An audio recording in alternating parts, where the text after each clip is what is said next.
السلام عليكم ومرحبا بكم في هذه الحلقة من برنامج مع المهاجر. هذه المرة on est avec monsieur Driss Eliazami, le président du Conseil de la communauté marocaine à l'étranger. سي دريس مرحبا بك. شكرا على الاستضافة. شكرا. Donc lors de cette interview, nous aborderons divers sujets, Inch'Allah, allant du rôle des actions du CCME aux attentes et préoccupations de la diaspora marocaine à travers le monde. Donc سيدي دريس مرة أخرى نرحب بك et vraiment notre remerciement d'avoir accepté notre invitation. سيدي دريس, nous avons remarqué votre présence à Paris il y a 2 semaines. Et peut-être pour participer à un événement. Et aujourd'hui, vous vous rendez au consulat du Royaume du Maroc à Strasbourg. Cédric, est-ce que peut-on interpréter cela comme un signe et un engagement renouvelé envers les Marocains résidant à l'étranger? Mais écoutez, cet intérêt a toujours existé. Comme on dit en français, l'occasion fait le larron. J'étais invité par des parlementaires marocains pour participer à un échange entre parlementaires marocains et les parlementaires de l'Assemblée parlementaire du Conseil de l'Europe. Vous savez que le Maroc est partenaire pour la démocratie de l'Assemblée parlementaire du Conseil de l'Europe. Et donc, j'ai profité de cette occasion pour répondre à une invitation qui date de plusieurs mois de Cédric Raissi pour rencontrer aussi la communauté marocaine de Strasbourg. Donc, chaque fois que l'occasion le permet, l'année dernière, il y a eu beaucoup de réunions, par exemple en Belgique, parce que c'était vraiment plusieurs occasions de déplacement là-bas. Donc il n'y a pas un intérêt renouvelé, il y a un intérêt permanent qui se manifeste selon les occasions. C'est vrai, on est très, très conscient et on a suivi un peu votre implication par rapport, surtout le Maghreb, ça c'est sûr et certain. Mais c'est vrai, après le coronavirus, je pense qu'il y aura d'autres rencontres avec la diaspora marocaine qui est dans le besoin de cette présence. Je comprends tout à fait que pour la diaspora, là où elle est, c'est une rencontre importante et c'est un désir permanent. Deuxièmement, il faut être conscient qu'aujourd'hui, ces dernières années, la communauté marocaine s'est vraiment globalisée, s'est mondialisée. On a plus de 5 300 000 Marocains répartis sur tout le continent. Même si vous organisez une réunion tous les jours, vous ferez au bout de l'année 360 journées, je veux dire, de rencontres. Donc il y a vraiment, c'est pour ça qu'il faut, à mon avis, là, on doit beaucoup évoluer. C'est en utilisant au mieux les nouvelles technologies qu'on peut, si vous voulez, renforcer le lien avec la diaspora. Et là, je pense qu'on a beaucoup encore à faire. Ça c'est sûr, oui. En parlant de renforcer le lien de la diaspora, j'aimerais bien revenir avec vous à le CCME, à le Majlis Al-Jaliya. C'est vrai, pourriez-vous nous fournir des éclaircissements par rapport précis sur le rôle de CCME? Est-ce que c'est une institution consultative créée dans le but de fournir des conseils, des recommandations et des avis sur les Marocains résidant à l'étranger afin de contribuer à l'élaboration de politiques de lois et de décisions importantes, ou bien s'agit-il d'une institution consultative qui a évolué au fil du temps en élargissant son champ d'intervention et peut-être pour répondre à un besoin croissant des MRE? Écoutez, c'est une instance consultative, ça c'est sûr, c'est l'article 163 de la Constitution de 2011 a précisé ce rôle, mais ce rôle était déjà dans le Dahir royal qui a créé le Conseil. C'est donc une instance consultative, c'est une instance qui est aussi de prospective, c'est-à-dire de réflexion et d'étude de l'avenir, de ce qui peut être l'avenir. Et c'est une sorte aussi de think tank, pour dire un peu Donc ce n'est pas une instance représentative, ça c'est clair. Donc elle n'a pas vocation à représenter ou à remplacer par exemple les associations qui sont créées librement par les Marocains du monde. Deuxième idée à mon avis qu'il faut préciser, elle ne fait pas partie, et là c'est une confusion qui est faite souvent, elle ne fait pas partie du pouvoir exécutif. Quels sont souvent les Marocains, les commentateurs, les journalistes disent qu'il y a confusion des rôles. On a une instance consultative et de prospective, qui est le CCME. Il y a les ministères, notamment le ministère des Affaires étrangères, qui est un département chargé des Marocains du monde. Il y a les fondations qui jouent aussi un rôle, qui jouent un rôle de service public. Elles ne font pas partie du gouvernement au sens strict, elles ne font pas partie du pouvoir exécutif, mais elles jouent une mission de service public. Mais il y a aussi, on oublie souvent, tous les acteurs privés, les banques, les transporteurs, les assurances. Donc, c'est normal qu'il y ait une multitude d'institutions. Mais il faut distinguer entre ce qui relève de l'exécutif et ce qui ne l'est pas. Pourquoi en fait je dis ce commentaire tout simplement parfois le champ d'intervention de ce CME dans quelques actions mène à croire qu'il est vraiment dans l'exécutif. Sidi, dès l'Assemblée générale de 2008, la première Assemblée générale, si vous suivez, on a dit que dans le domaine culturel, merci pour la précision. Dans le domaine culturel, on va agir. Voilà. Et donc, qu'est-ce qu'on a fait? On a été très présent au Salon international du livre. Oui. On a aidé des films, des expositions, des concerts, des festivals de cinéma. Pourquoi? Parce que beaucoup d'éditions de livres. On est l'institution, une des institutions en moins qui a publié le plus de livres, plus de 200 livres. Pourquoi?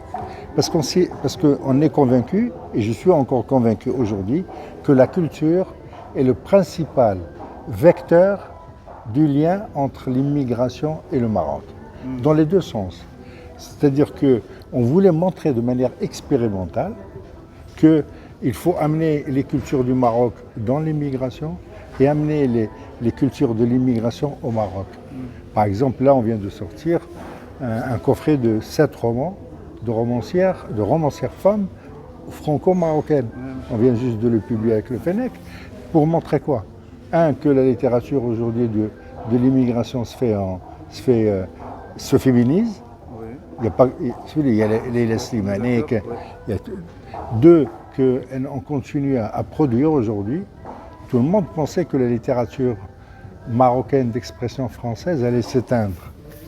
Or, on voit bien que, pour des tas de raisons, elle continue de vivre et de se développer. Et enfin, parce que c'est une manière d'enrichir la créativité marocaine. Je veux dire, d'élargir. Vous savez, par exemple, pour vous donner un exemple qui, moi, me fait mal, Les Boucs, qui est le premier roman sur l'immigration de Driss Shraibi. Il l'a édité en 1955. Il a été traduit en arabe en 2021. Il a fallu 60 ans pour que ça soit traduit vers l'arabe.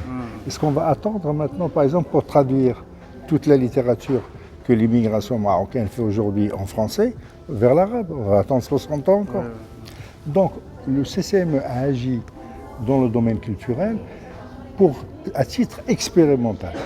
Mais la recommandation qu'on a faite depuis maintenant 6 ou 7 ans, c'est celle de créer une agence marocaine d'action culturelle à l'étranger. C'est-à-dire, et si vous voulez, qui amène les cultures du Maroc à l'étranger, mais qui amène aussi les cultures de l'immigration au Maroc. Et actuellement, vous n'avez pas trouvé sur qui vous... Non, c'est une recommandation qui a été faite. Elle a été reprise dans le rapport de Sichak Ben Moussa sur le nouveau modèle de développement. Elle a été reprise dans ce... Je viens encore de la défendre. Vous savez qu'il y a eu des consultations interministérielles auxquelles on a participé après le discours de Sa Majesté de 20 août dernier. Et on a encore proposé cette idée.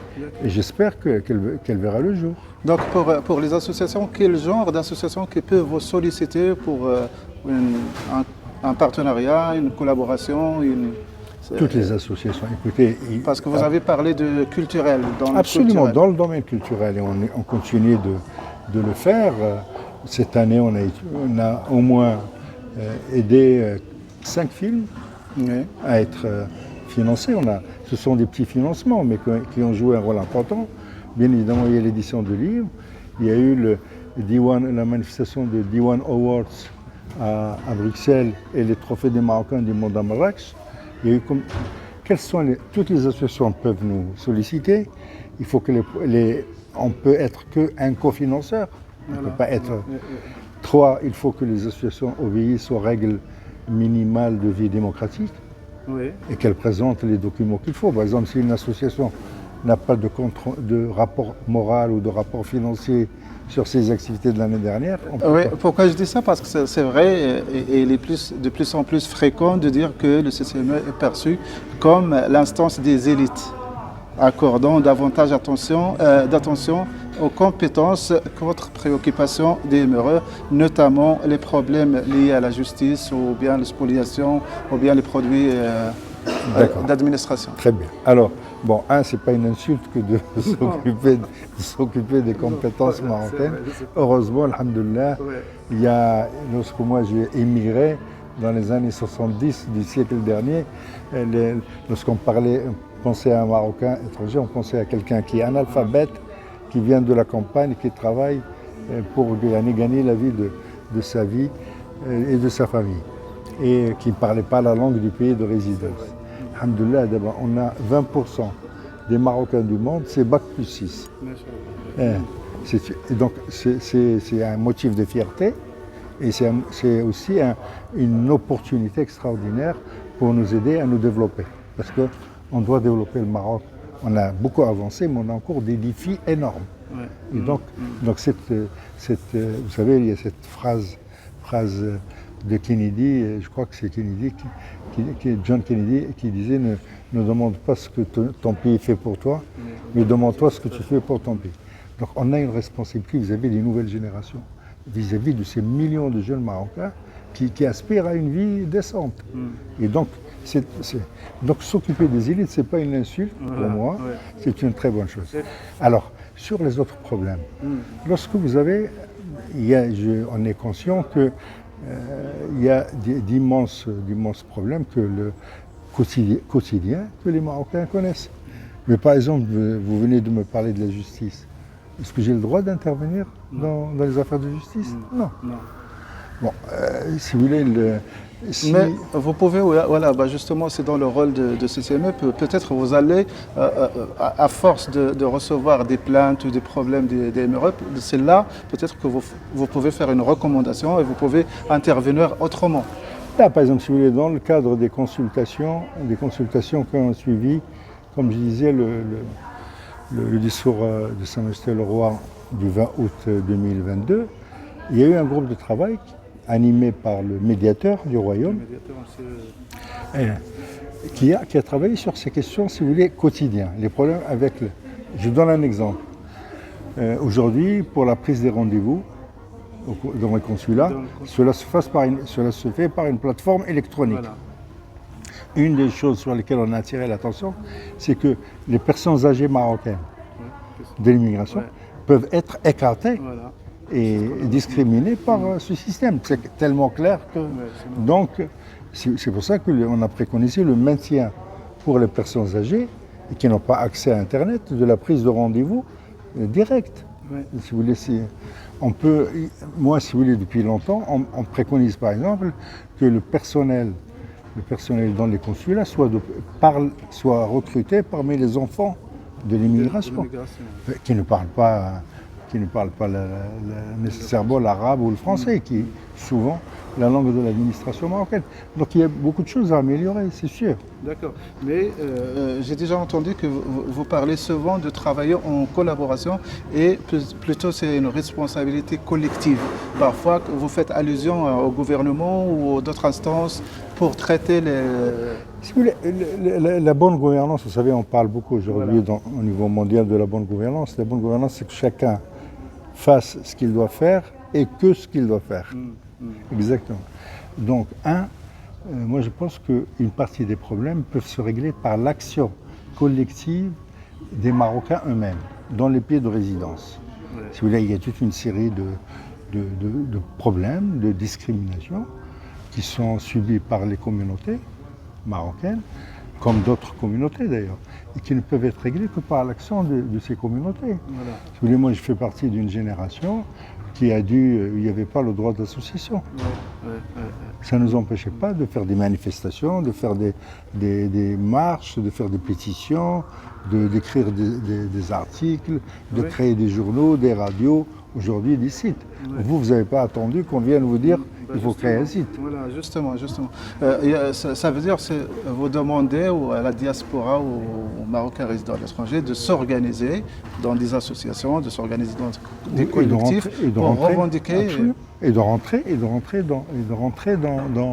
aussi dans les structures des pays de résidence. Oui. Les partis politiques, les syndicats, les associations. On ne va pas faire une association de parents d'élèves marocains dans une cité. Oui. Il y a les associations de parents d'élèves. Il y a 2 grandes associations, par exemple en France, on les connaît, donc il faut rentrer dedans. Et d'ailleurs, il y a déjà beaucoup de personnes d'origine marocaine qui le font. Moi, j'ai connu à la FCPE des responsables, des dirigeants de la FCPE d'origine marocaine. Donc, la citoyenneté est une donnée essentielle. Deuxièmement, lorsque les populations s'organisent, ça donne au gouvernement un interlocuteur. Je vous donne un exemple. Là, récemment, on a fait un séminaire au Maroc sur les personnes âgées marocaines, sur les retraités. Il y a 3 semaines, 4 semaines. Eh bien, on cherchait des associations de personnes retraitées marocaines, comme par exemple l'association des mineurs, qui avait parmi les mineurs, ou les associations parmi les Marocains qui travaillaient à la SNCF. Donc les associations de retraités peuvent être un partenaire du gouvernement, un interlocuteur pour discuter. Oui. Donc à la limite, c'est vrai que les associations elles peuvent jouer ce rôle d'interlocuteur même avec vous. Même avec nous, parce qu'en ce moment, c'est vrai, on sent ici avec la diaspora, c'est vrai, qu'on est peu représenté. Et surtout quand il y a des phénomènes, à savoir l'islamophobie ou d'autres problèmes que les Émirats vivent ici, parfois, et ils veulent que le Maroc soit de leur côté. Vous voyez ce que je veux dire? Donc, est-ce que cela, on peut dire que c'est une ingérence si, par exemple, le CSME et d'autres instances interviennent dans un problème de ce genre? Ça dépend de quel type d'intervention. Ça dépend de quel type d'intervention. Je vais prendre l'exemple des 2 ou 3 exemples récents. On vient d'organiser un grand forum avec l'Association des régions du Maroc sur la contribution des Marocains au développement local. Toutes les associations qui font du développement local qu'on connaissait, ont été invitées. D'accord? Pour voir comment on peut amplifier le mois d'août dernier et le mois d'août prochain à Émile Chil. Il y a chaque année un rassemblement des associations marocaines de l'immigration qui font du développement local. J'étais l'année dernière, cette année aussi, je vais y aller et on va les aider. Et c'est un moment où l'année dernière, il y avait plus de 40 associations. Cette année, je pense qu'il y en aura plus. Donc c'est des moments où on discute collectivement. Je prends un autre exemple, si vous voulez. Vous savez qu'il y a une partie des Marocains qui sont dans les foyers, les vieux foyers pour faux célibataires. Il y a eu un rapport très important fait par un député français il y a plus de 10 ans. Ce rapport avait émis de très bonnes recommandations. C'est ce qu'on appelle le rapport Bachelet. Sur les foyers. Par exemple, si vous voulez, aujourd'hui, comment réanimer, utiliser à nouveau les recommandations de ce rapport? C'est une manière pour moi, ce n'est pas une immixtion dans les affaires de la France. C'est de travailler avec des parlementaires français pour mettre en œuvre ces recommandations. On a commencé à travailler ces dernières années sur les mineurs non accompagnés, les mineurs marocains non accompagnés. Moi, on a discuté, invité à des séminaires, des associations françaises, belges, italiennes, espagnoles qui travaillent sur le sujet. Si demain il y a une association marocaine qui travaille sur le sujet, à la race. Oui, on en parlera de ça. Et c'est de là que je fais un clin d'œil à les associations qui militent pour la rencontre d'Émile Chil, parce que c'est vrai, c'est des associations que moi, personnellement, je les soutiens pour le grand travail qu'ils le font, ça c'est vrai, ils méritent. Voilà. Et j'invite même les Marocains du monde à participer à cette rencontre qui sera plutôt sur l'eau, la gestion de l'eau. Voilà. C'est sur la gestion de l'eau, bien sûr. Moi, je trouve que si vous voulez que le travail fait par les amis qui sont à Émile Chil et les associations de l'immigration à Bordeaux, France, c'est un travail extraordinaire. C'est vraiment le type de travail qu'il faut soutenir, Voilà. comme ce que fait Migration Développement. Voilà, ou avec ces Mortagines, bien sûr. Latif Mortagine Et aussi, oui. et les Aïe. Denoncy. On doit se revoir parce qu'on a un projet ensemble. Ouais, je reviens tout à l'heure, vous m'avez parlé de comme quoi que le CCME, c'est pas que l'exécutif. Donc, et là, vous faites référence peut-être au gouvernement. Quelle est la relation entre le CCME et le gouvernement? Écoutez, c'est une association, de travail qui est compliquée. Elle est compliquée par nature. Par nature, parce que le travail, vous savez, les instances comme le CCME, elles sont de l'article 161 à 170 de la Constitution. Le Conseil national des droits de l'homme, le Conseil économique et social, etc. Ce sont des instances de bonne gouvernance et de démocratie participative, et donc elles doivent développer l'indépendance et travailler avec, en même temps. Elles doivent être critiques et travailler avec. Donc la relation au niveau universel est très compliquée. Voilà. Elle est parce que vous avez une tension. C'est normal. Vous avez des points de vue différents. Parce que d'une certaine manière, nous on peut dire yaka. Il faut que.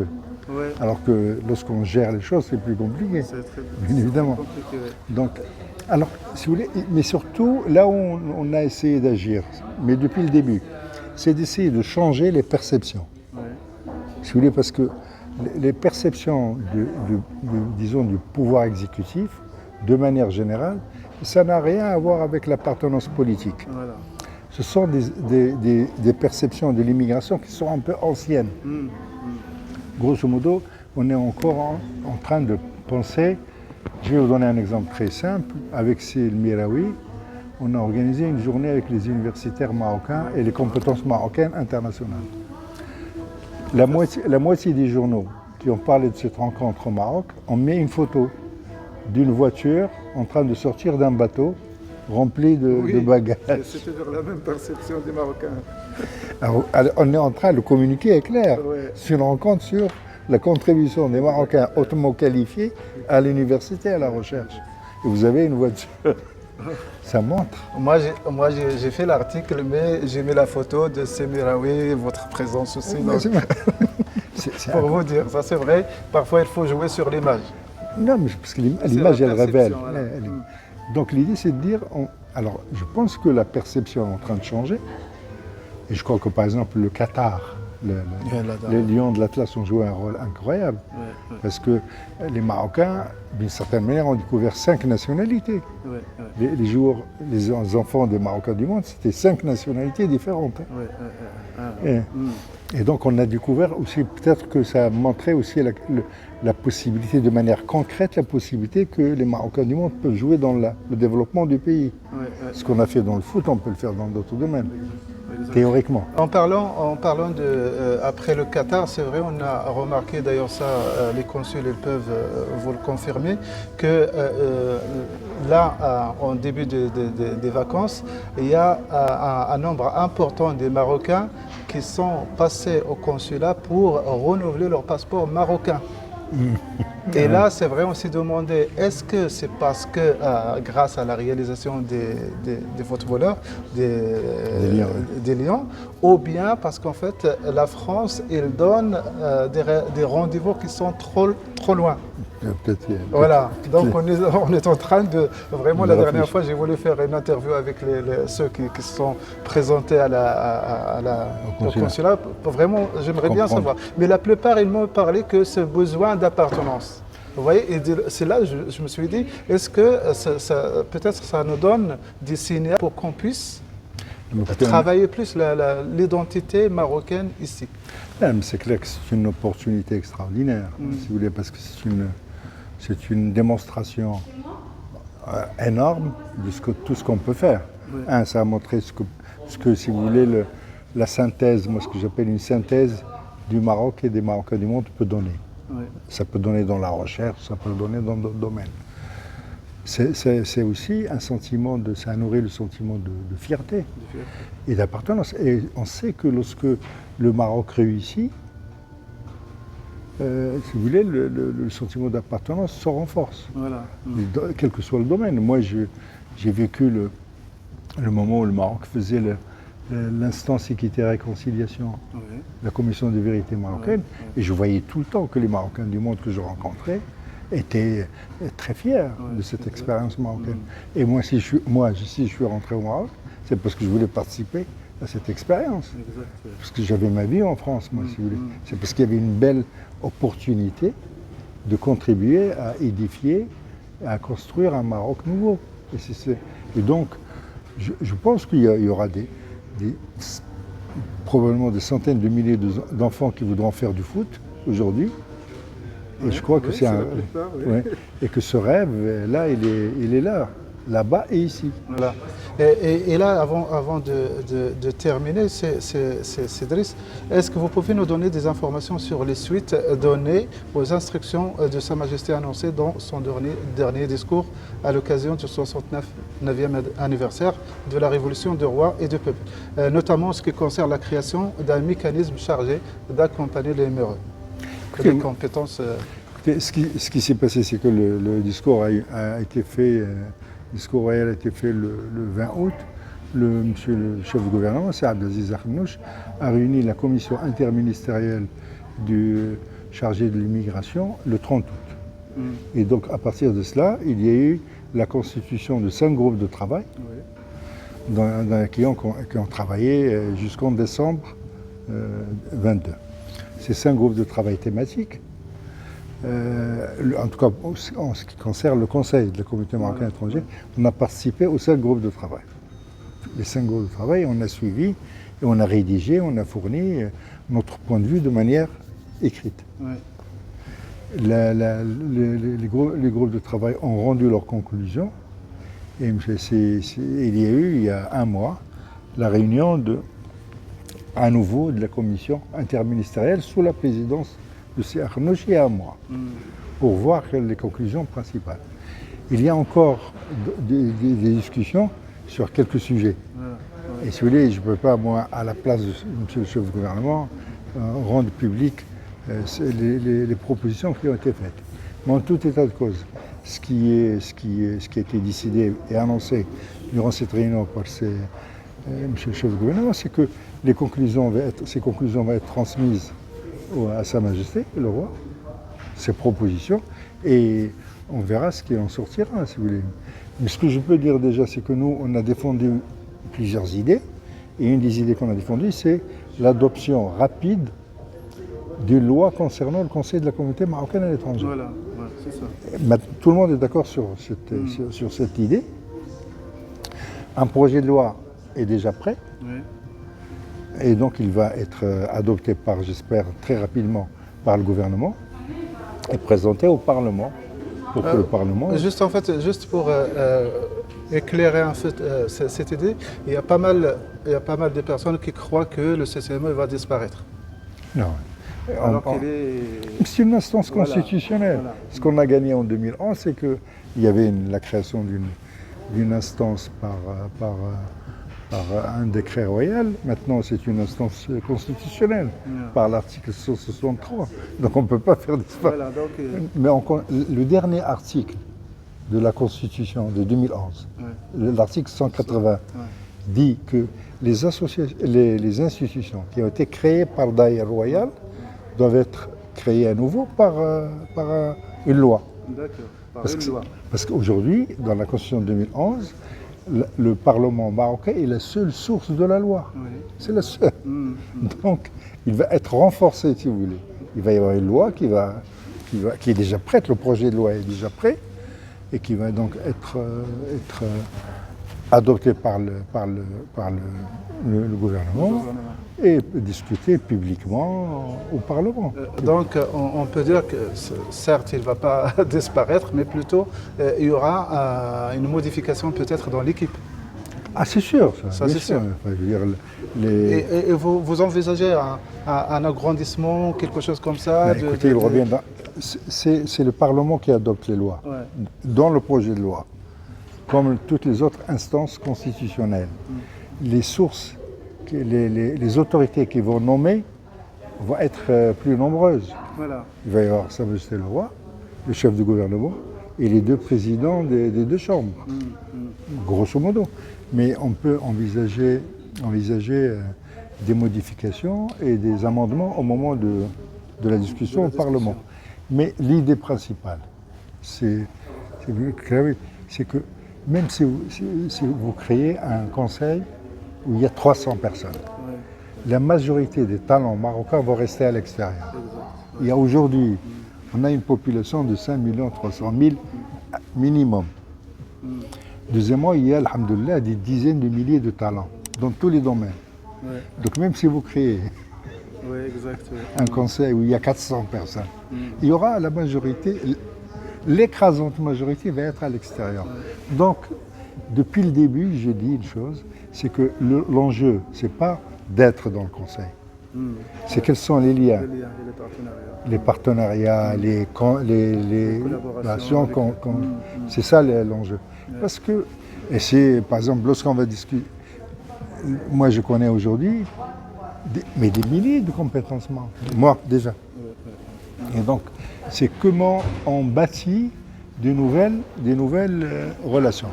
Deuxième chose, je demande aux amis de faire un peu de comparatif. Oui. Il y a aujourd'hui moins de 20 conseils comme le Conseil des communautés marocaines à l'étranger dans le monde. Oui. Il y a une vingtaine. Qu'ils comparent, qu'ils voient le travail fait par les uns et les autres. Exact. Je pense qu'on peut être fier collectivement. Mais vous êtes plus critiqué que les autres. Mais non, mais c'est normal. Oui. J'ai dit tout le temps, que pour moi, la démocratie, c'est la gestion pacifique du dissensus. Ouais. C'est pas le consensus. Non, dissensus. C'est quoi, si vous voulez, on se bagarre par des mots. Voilà. Dans d'autres sociétés, les gens s'opposent par les armes, ou par la torture, ou par la violation des droits. Donc c'est ça la démocratie, fondamentalement. Voilà, en parlant des commissions, il y en a pas mal de personnes, ils disent en fait pour tuer une commission, il faut créer une autre. Et dans le sens des commissions qui a été constituée après le discours de Sa Majesté. Mais je pense pour vous, en fait, vous partez vous êtes sur la bonne voie, c'est ça?